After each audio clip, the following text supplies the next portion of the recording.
هغه کوم لمونځ ده چې د هغه لمانځه په وجه باندې الله تعالی انسان ته د 12 کالو د عبادت ثواب ورکوي. هغه لمونځ صلات اوابین ده. صلات اوابین دا کوم لمونځ ده چې کله سړی د ماښام لمونځ وکړي، په نه بعد 2 رکعاته سنت وکړي، 2 رکعاته سنتو نه بعد 6 رکعاته مزید وکړي، نور 6 رکعاته اوابین وکړي، 2 رکعاته، بیا 2 رکعاته، بیا 2 رکعاته. دا ته وایي صلات اوابین. د اوابین لمونځ دا 6 رکعاته ده. د دغو 6 رکعاتو څومره زیات فضیلت ده پیغمبر علیه الصلاۃ والسلام په خپله بیان کړی ده. دغه حدیث راوي ده حضرت ابو هریره رضی الله تعالی عنه.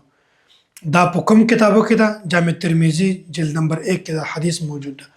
پیغمبر علیه الصلاۃ والسلام فرمایي من صلى بعد المغرب 6 رکعات، وای کوم انسان چې په ماښام نه بعد 6 رکعاته وکړي، لم يتکلم فيما بينهن بسوء، وای د په منځ کې څه غلطه خبرې نه وکړي. البته که دین خبرې وکړي خو ځان ته خبره ده، خو غلطه خبره نه وکړي. فرمایي عدلنا له بعبادة 12 سنة، وای الله تعالی به د انسان ته د 12 کالو د عبادت ثواب ورکړي. مونږ تاسو صرف په دې باندې 8 منټه لګيږي، 6 منټه لګيږي، 2 منټه لګيږي، 10 منټه دی ولګي. نو دا اوابین لمونځ د دغه دومره زیات فضیلت چې الله تعالی د 12 کالو د عبادت ثواب درکوي.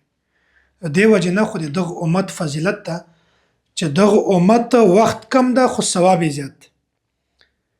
قرآن کریم آیات په تاثر ودلی وي انا انزلناه فی لیلة القدر، لیلة القدر خیر من الف شهر. یوه شپه ده په 1000 میاشتو نه بهتره ده.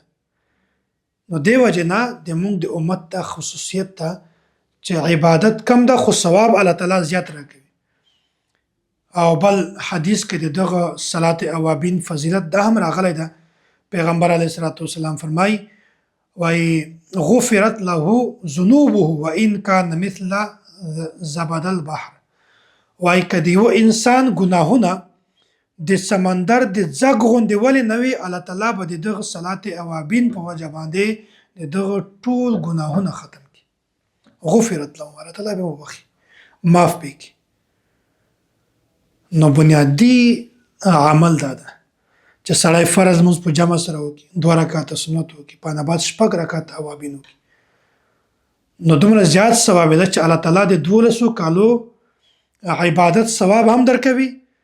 او که د تا ګناهونه د سمندر د ځګ غوندې ولې نه وو، الله تعالی هغه ټول ګناهونه معاف کوي. نو الله تعالی دې موږ تاسو ټولو ته د صلات اوابین کولو توفیق را نصیب کړي. په خپل کور کې هم دعوت ورکوي.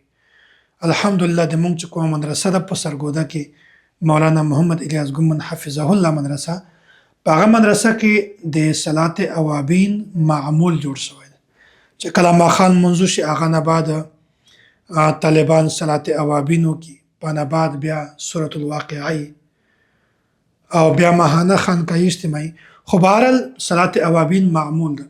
نو الله تعالی ډېر زیات فضیلت په ورکوي چې څوک د دماغ خبره اوري خپل د هم عمل پې کوي، او چې نورو خلکو ته هم دماغ خبره ورسولی شي. نو امید دا ده چې الله تعالی به تاسو ته هم اجر درکوي. خپل کور کې ښځو ته هم د دعوت ورکوي تاسو صلات اوابین کوئ، اشراق لمونځ کوئ، چاشت لمونځ کوئ، د تهجد لمونځ کوئ. الله تعالی څومره زیات فضیلتونه پې ورکوي. نو الله تعالی دې موږ تاسو ټولو ته په دې باندې د عمل کولو توفیق را نصیب کړي.